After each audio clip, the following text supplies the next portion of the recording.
Alrighty, so yesterday we spent some time talking about the different types of persuasive reasons that we can come up with in arguments. We said ethos, this is when we are focusing on our morals, our values. We talked about pathos and how that pulls on our emotions, right?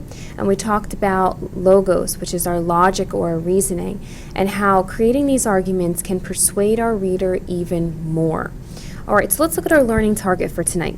We want to be able to say that we can improve the reasons that we include in our persuasive essays by making them strong and persuading our reader emotionally, logically, and ethically.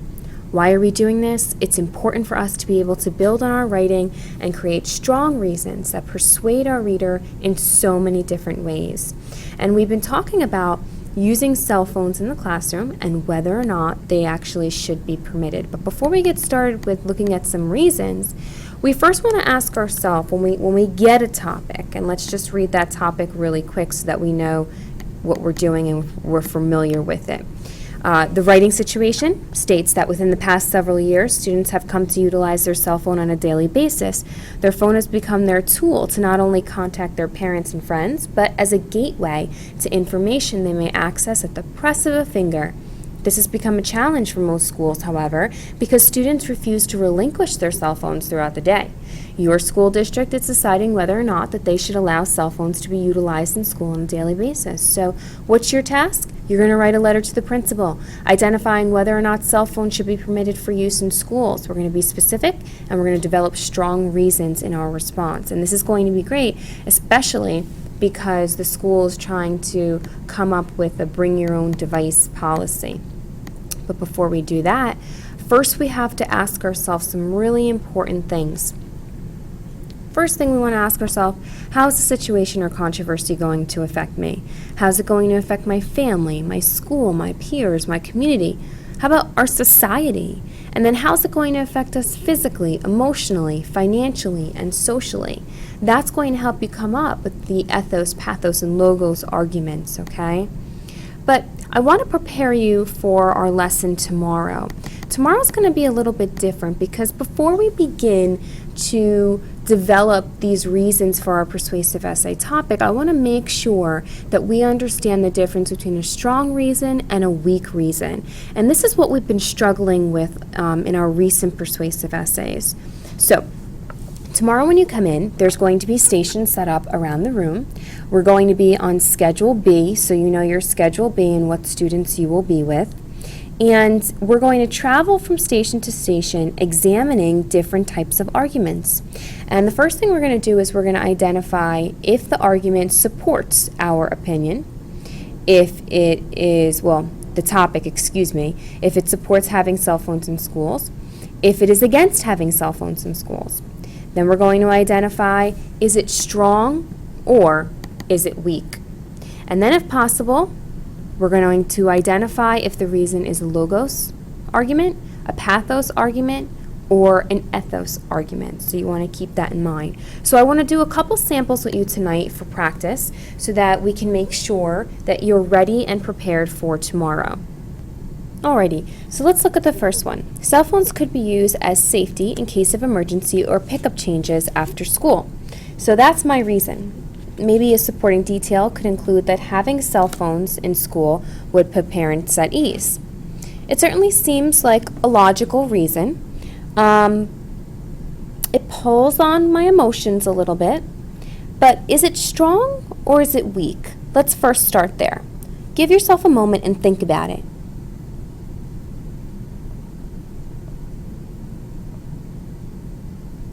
Okay, I would say that this is definitely a strong argument. I think that I could come up with a lot of supporting details for this topic. So because of that, I believe that this is a strong argument. Now, do you believe that it supports whether or not we should have cell phones in schools, or is it against having cell phones in schools? Take a minute, think about it. If you said that it supports cell phones in school, you were absolutely right, okay? And now, what type of argument is it? If it's strong, then that means it could be logos, pathos, or ethos. What do you think? Take a minute, think about it.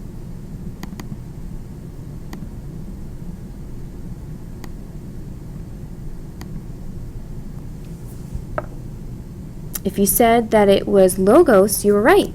I also think it's an emotional argument as well, so it could also be pathos. Let's take a look at the second one. If cell phones are permitted in school, students may not pay attention in class. What do you think about that one?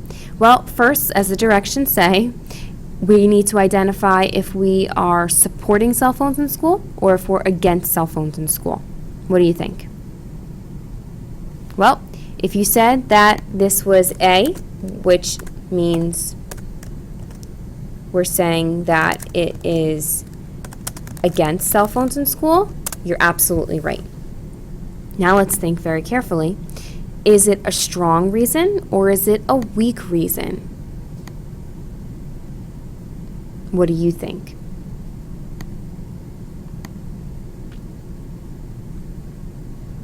All right, I'm going to say that this is actually a strong reason. I think that I could come up with a lot of supporting details to prove this to be true, maybe even some of my own real life examples. And then lastly, what type of argument is it? Is it a logical argument? Is it an emotional argument, a moral, an ethical, valuable argument? What do you think? Yes, I would definitely say that it's logical. It definitely makes me think that there are many reasons why students might be distracted and not pay attention in class. Let's look at the third one. The third statement says, school is sometimes boring, so students should be able to have cell phones in class. All right, what do you think? Is this supporting cell phones in the classroom, or is it against cell phones in the classroom? Alrighty, if you said A, against cell phones in the classroom, you were right. It is showing us that this is a reason that does not support having cell phones in school. All right, now is it strong or is it weak? I really hope that you would say weak. It's weak because saying that school is sometimes boring is not a very strong comment. It's certainly not a strong fact, and it cannot be proven as easily because it is more so opinion-based, all right? And I can't really come up with some strong supporting details to prove that to be true. So I really don't know what that is. It's not pulling on my emotions. It's not logical. It's not causing me to examine my morals. So let's go on to number 4. What do you think? Cell phones could send and receive important messages from home without interrupting the entire class. Do you think that supports having cell phones in school? Is that against having cell phones in school? What do you think? Take a moment and reflect on that.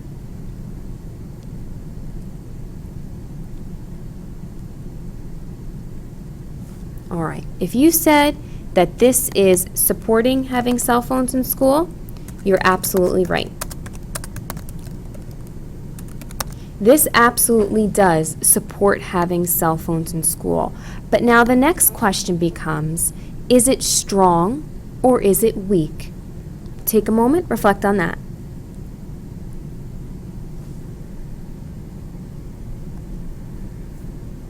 Well, if you said weak, you're absolutely right. It is a weak argument.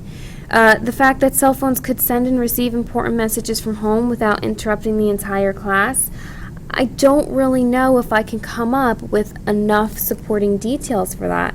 Maybe you could in your body paragraph, and you could try to give some real life examples, but it might not be enough to completely support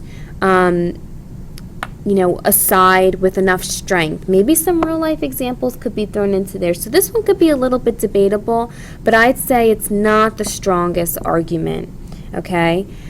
Some might argue and some might say it's logical. So we would say it's a logos type of argument because of the sheer fact that you could maybe argue that if parents needed you, they could text you in the middle of class. But if that were the case, then why wouldn't they call the main office? So it's certainly something to think about. Let's look at number 5. Cell phones are cool to have, so kids should be able to show them off in school. What do you think about that one? First, let's identify. Is it strong? Does it support or is it against having cell phones in school? Let's think about that carefully.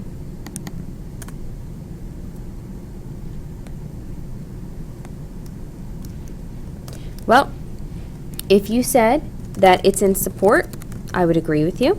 Okay, it definitely is in support of having cell phones in school, but is it strong or weak? I think right off the bat you can tell it is a weak argument. Therefore, it's not really very persuasive. Saying that cell phones are cool, first of all, that's informal. We want to use stronger vocabulary words than that. And the fact that we should be able to show off the cell phones in school, I think that sounds a little bit immature. We want to develop logical, persuasive reasons. Remember, think about ethos, logos, and pathos. That's the way that we're going to persuade our reader. So when you come in tomorrow, you'll see that there's stations set up all around the room. Okay, stations 2 and 3, I don't want to give you a sneak peek of that, but we're going to follow the same thing, where we're going to first identify, as the directions say, whether or not it supports having cell phones in school, or whether it is against having cell phones in school. Then we're going to identify if the argument is strong or weak. And then we're going to say, if possible, whether it is a logos argument, a pathos argument, or an ethos argument. So keep that in mind for tomorrow, and just be prepared to work with Schedule B.